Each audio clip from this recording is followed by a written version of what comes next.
Julie was passionate about life in the countryside. Every morning, before the sun rose, she would grab her camera and go for a walk around the farm where she lived. The smell of the wet earth, the soft sound of the leaves rustling in the wind, and the birds' songs made her feel an unmatched sense of peace. She loved every second she could spend outdoors, far from the chaos of the cities. But what Julie didn't know was that this paradise was about to turn into a nightmare.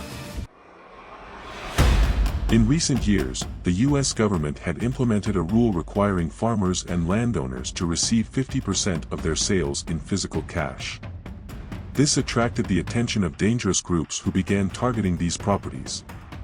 The news led to farms and estates being invaded by masked criminals in search of the money.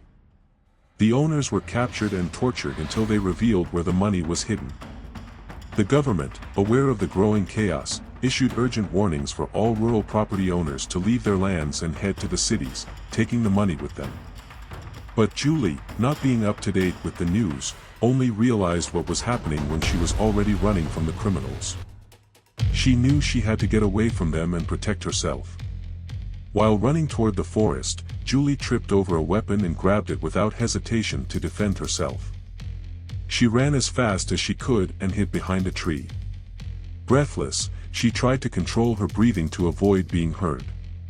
The silence around her was disturbing, as if nature itself was holding its breath. But what seemed like a brief moment of relief soon turned into terror. Before she could react, Julie was captured. Julie's money was stored in an indestructible safe in the barn of her farm. The only way to open the safe was with the password, and the only person who knew the password was Julie. The masked man took Julie back to the farm. And there was no escape. She would either have to reveal the password and lose all the money, or face the greatest test of her life.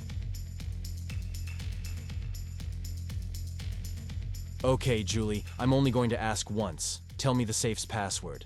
How do you know my name? I investigated you thoroughly before I got here, and I know you have $350,000 in that safe. Now tell me the password. No, never. Really? Okay, let's see.